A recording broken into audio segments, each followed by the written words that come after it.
امام احمد بن حنبل بہت مشقت گزار کے دنیا سے گئے، ایک بہت بڑے امتحان سے گزرے اور وقت کے بادشاہ نے بہت ان کو پٹوایا، ان کے خون و خون ہو گئے۔ انتقال کے بعد جب انتقال کے بعد ایک دوست کو خواب میں ملے تو انہوں نے پوچھا کہ حضرت آپ کے ساتھ کیا ہوا؟ کہ اللہ تعالیٰ نے مجھے کھڑا کیا اور کہا احمد تم نے وہ کوڑے کس کے لیے کھائے تھے؟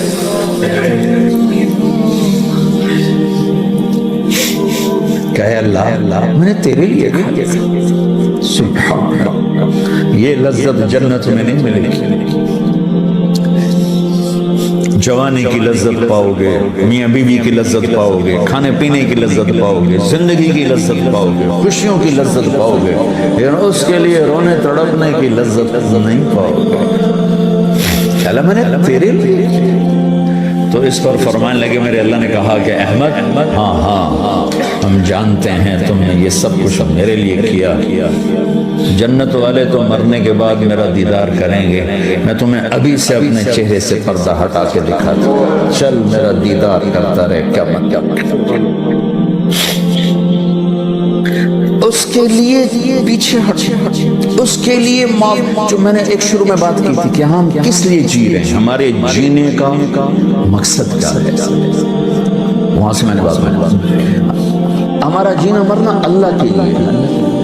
اب اللہ کے لیے جب اللہ میرا جاب والے ڈیمانڈ کرتے ہیں آپ گھڑیاں 1 گھنٹہ آگے کر لیں، اب 1 گھنٹہ پیچھے کر لیں، اب یہاں آپ جا رہے ہیں، اب یہاں چلے جائیں، آپ کا ٹرانسفر ادھر ہو گیا، اس سے وہاں ہو گیا، آپ چپ کر کے جاتے ہیں اور اس کو برداشت کریں، فیس کریں، جو کہ پروفٹ آ کچھ نفع آ میں اس زندگی میں اپنے اللہ کو راضی کرنے کے لیے پیدا ہوا، میری منزل اللہ ہے، میرے جذبے میری خواہشات، جیسے خواہش پوری کرنے کی لذت ہے، اللہ کے لیے خواہش کو قربان کرنے کی لذت پر کروڑوں لذتیں قربان کی جا سکتی، جیسے اپنی من کی مراد پا لینے کی لذت، اپنی مرادوں کو اللہ کے لیے کھو دینے کی لذت اس سے کروڑوں گنا زیادہ۔ یہ لذت آپ کو جنت میں ملے گی، راتوں کو اٹھ کے اللہ کے سامنے رونا، ضرورت مندوں کی جا کے مدد کرنا، اللہ کے لیے ذلیل ہو جانا، اللہ کے لیے چھوٹا پڑ جانا، اللہ کے لیے معاف کر دینا، یہ جنت میں کہاں ملے گا؟ جو کہ ہم اپنے لیے جیتے ہیں، نہ ہمیں خرچ کرنے کا سلیقہ ہے، نہ معاف کرنے کا سلیقہ ہے۔ اپنے لیے جینا کوئی زندگی نہیں ہے، جینا ہے تو اس کے لیے جیو جس نے جینا دیا ہے، مرنا ہے تو اس کے لیے مرو جس نے مرنے کا اختیار اپنے ہاتھ میں رکھا۔ اپنے شوق بدلو، یہ انٹرٹینمنٹ جنت میں نہیں ملے کہ اللہ کے لیے آدمی تڑپ رہا ہو، اللہ کے لیے۔ جنید بغدادی بیت اللہ کا طواف کر رہے تھے رات،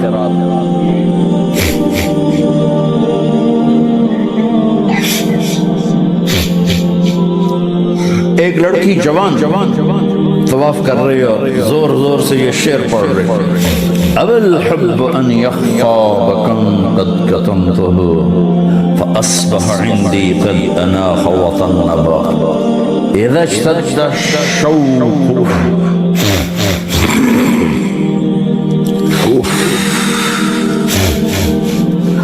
هام قلبي بذكره وإن رمت من حبيبي قربا من حبيبي تقرب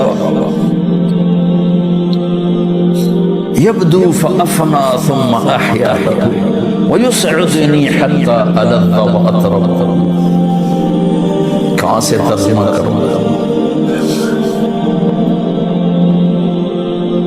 میں نے اپنے دل کو بہت بچایا، لیکن محبت نے آگے ڈیرے ڈال ہی دیے اور میرے پورے دل پہ قبضہ کر لیا۔ میں نے تو بہت چھپایا، چھپ نہ سکا، بہت ہیلے بہانے کیے پر میں چھپا نہ سکی. بادن ہوا کا صبرت ام لم تصبرا فبکاک ان لم یجر دمعک او جرا. امر الفؤاد لسانه وجفونه فکتمنه وکفا بجسمک مخبرا. غنیمت نبی کہاں سے یاد آیا؟ جب مجھے وہ یاد آتا ہے اذا اشتد شوقی ہام قلبی بذکرہ، جب میرا شوق بڑھتا ہے تو میں پاگل ہو جاتی ہوں. وَإِن رُمْتُ قُرْبًا مِّنْ حَبِيبِي تَقَرَّبًا، جب میں اس کا قرب چاہتی ہوں، اس کے قریب ہونا چاہتی ہوں تو اپنا آپ میرے اوپر ظاہر کر دیتا ہے. جب وہ ظاہر ہوتا ہے یبدو فأفنا، جب وہ ظاہر ہوتا ہے تو میں مر جاتی. وہ پھر مجھے زندہ کرتا ہے، پھر مجھے اپنا قرب دیتا ہے اور میری رگ رگ میں اپنے عشق کو پھیلا دیتا ہے. جنید بغدادی جیسے ولی اللہ، وہ کہنے لگے او بچی ہوش کر، شرم کر، کیا پڑھ رہی ہے، کہاں پڑھ رہی ہے؟ وہ بھی اس بچی کو نہ پہچان سکتی. انہوں نے ایسے دیکھا کہ لولت قالم احجر عن طیب الوصن، جنید بدگمان نہ ہو، جس کے عشق میں تو نیند چھوڑ کے آیا اسی کے عشق میں بھی نیند چھوڑ کے. پھر کہنے لگی کس کا طواف کر رہے ہو، کس کا طواف کر رہے ہو؟ کہنے لگے بیت اللہ کا.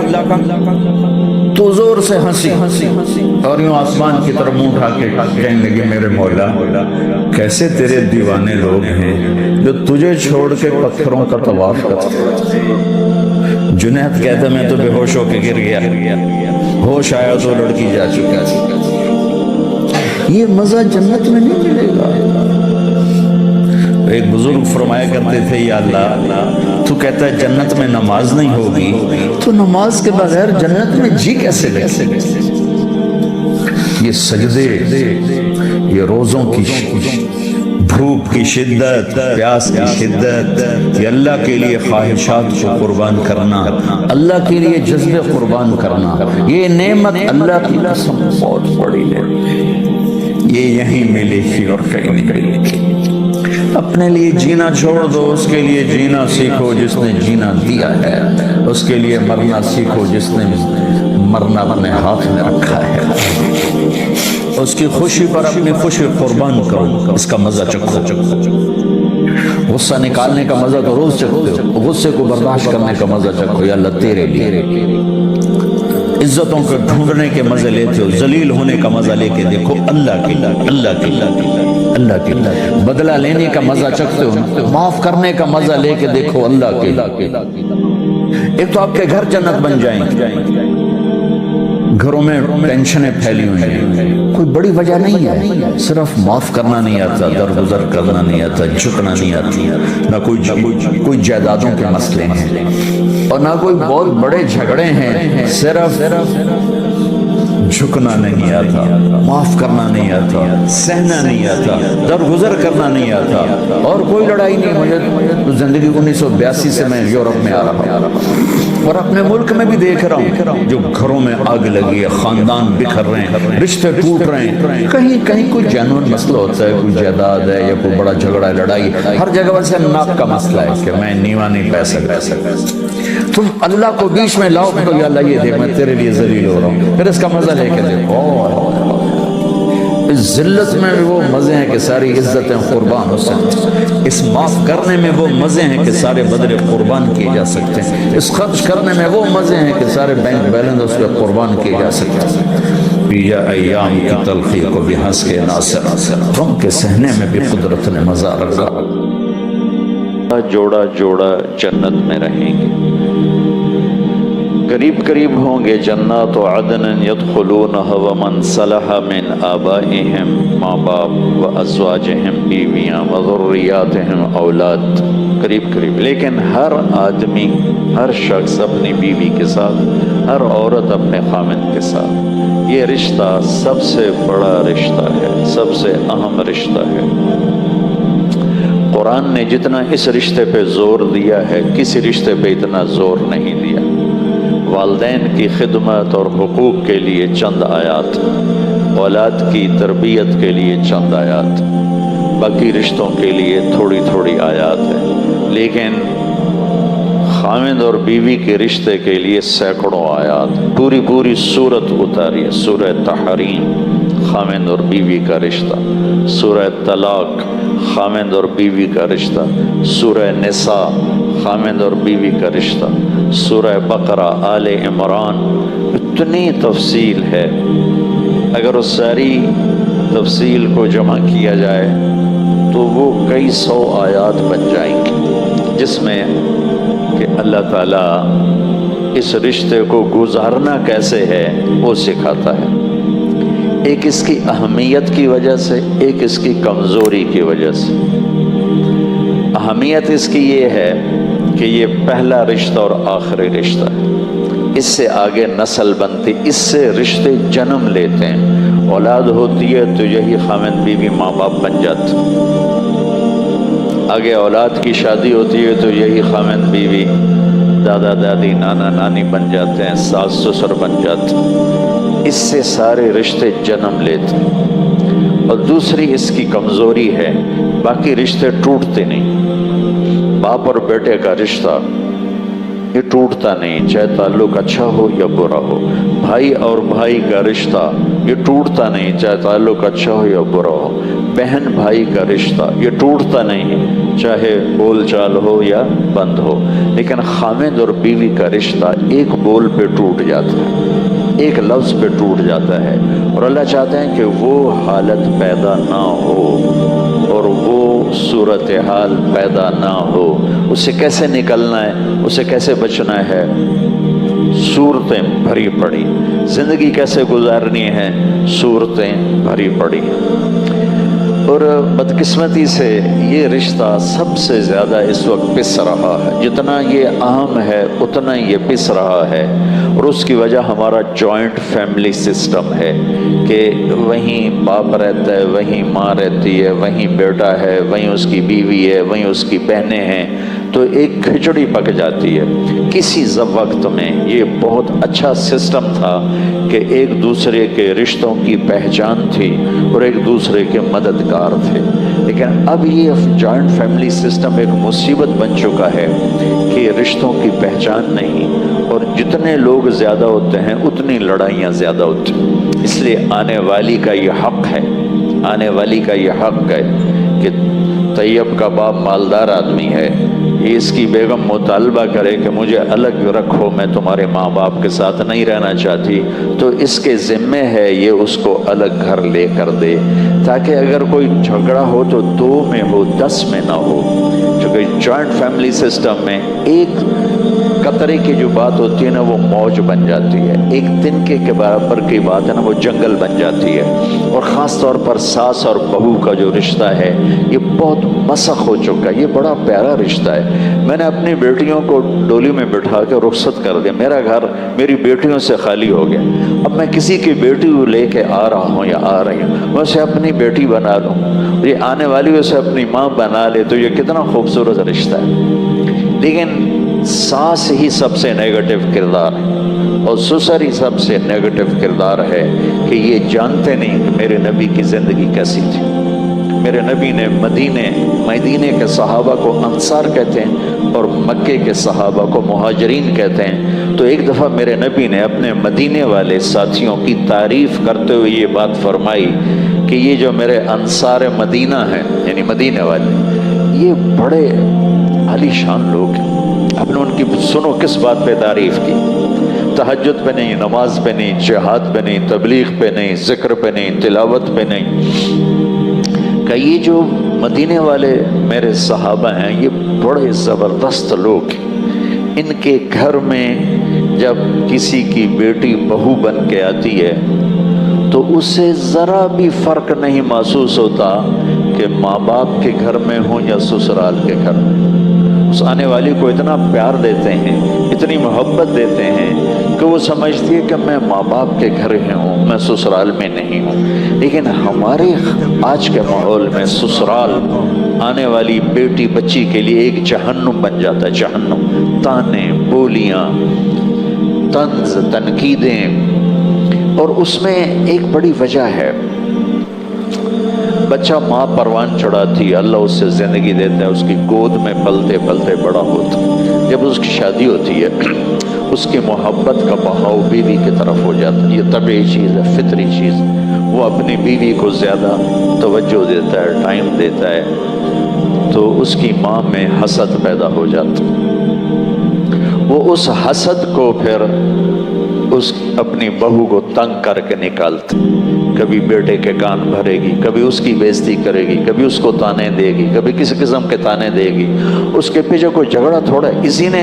اس کی اولاد کا، اگلی نسل کا اس نے ماں بننا ہے، اور اس آنے والی نے اس کی جگہ سنبھالنی ہے۔ اگر ترتیب کے مدے سے اللہ نے رکھا ہے کہ بھی بڑا پہلے جاتا ہے چھوٹا بعد میں جاتا ہے، وہ یہ سمجھتی ہے کہ یہ میرے گھر کی وارث ہے، پھر اس کو ذلیل کرتی ہے لاشعوری حسد کی وجہ سے، اس کی بہنوں کا رویہ بدل جاتا ہے، اس کے والد کا رویہ بدل جاتا ہے، وہ اس لاشعوری حسد کی وجہ سے۔ اس لیے شریعت، اللہ تعالیٰ نے عربوں کا بھلا کرے، ان کی ثقافت ہے، جب تک لڑکا الگ گھر نہیں بنائے گا شادی نہیں کر سکتا، چاہے کرائے پہ لے چاہے اپنا لے، الگ ایک کمرے کا گھر ہو لیکن الگ ہو تب اس کی شادی ہوگی، ورنہ شادی نہیں ہوگی۔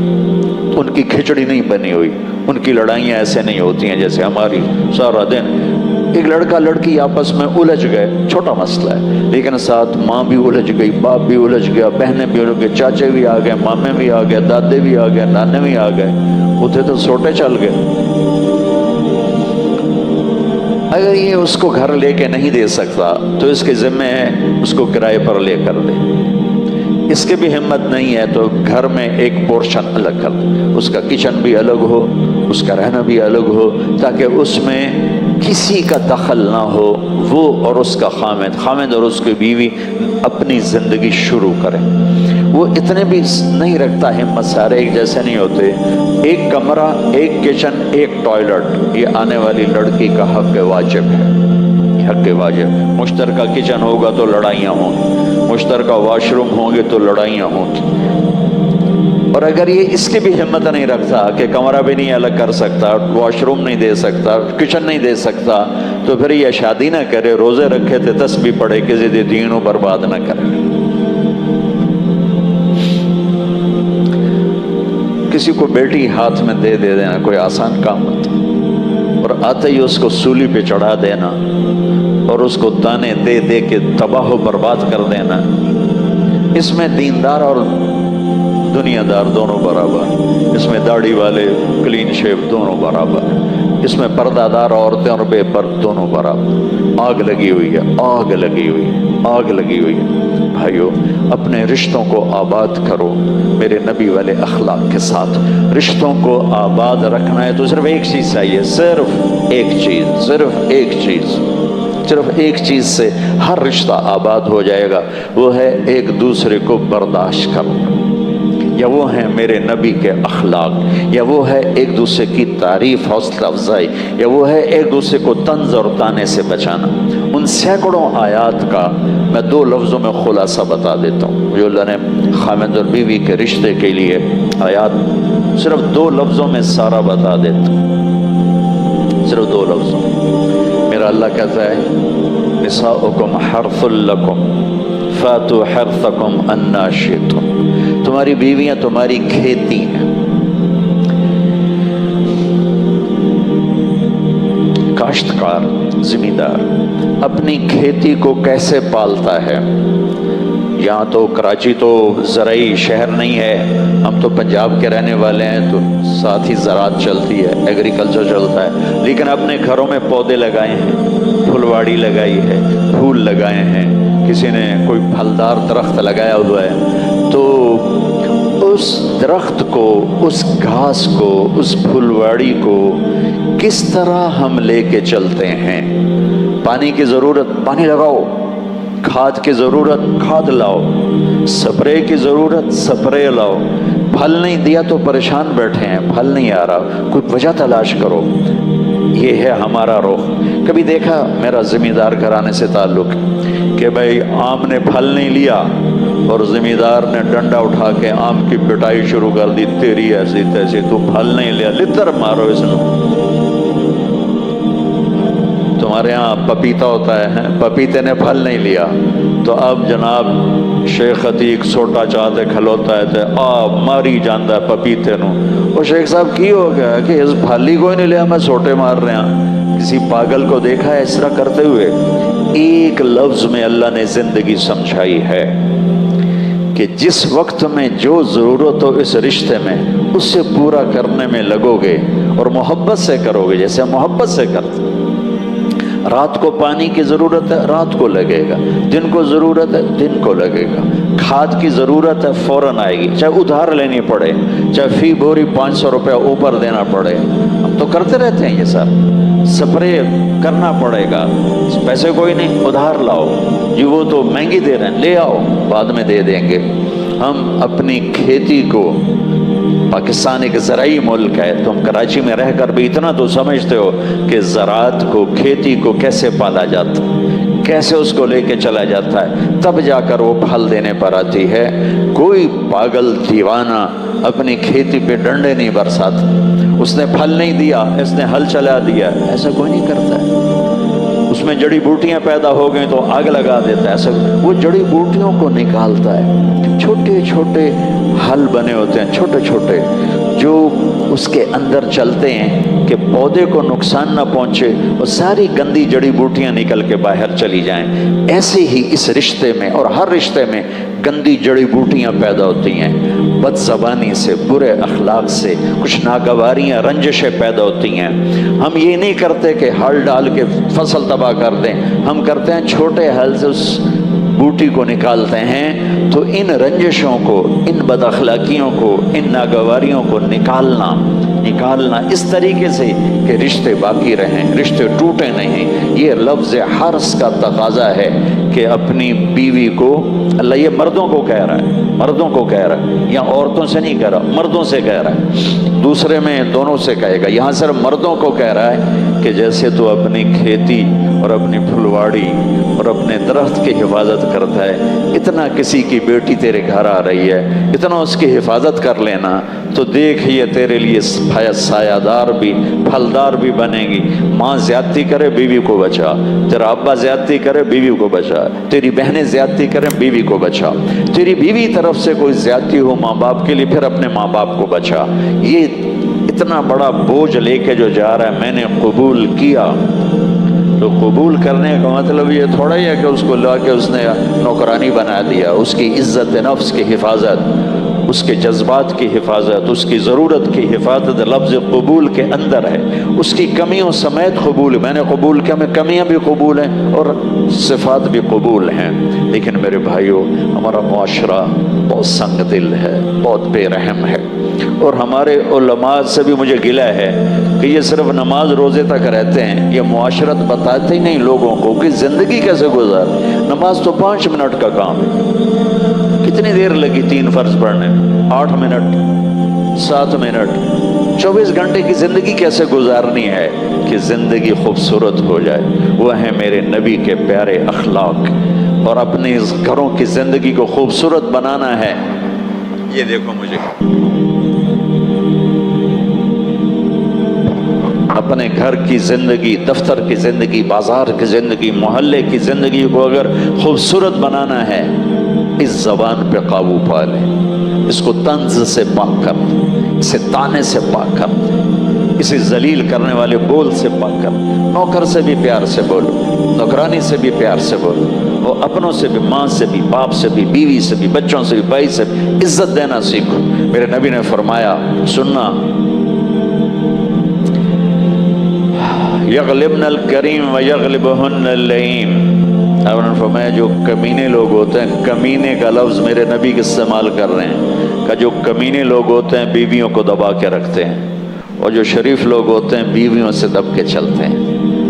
ڈر نہیں ہے ان کی، اس کی عزت احترام۔ میرے بچوں کی ماں ہے، یہ میرے بچوں کی ماں ہے، اور یہ میری نسل کی محافظ ہے،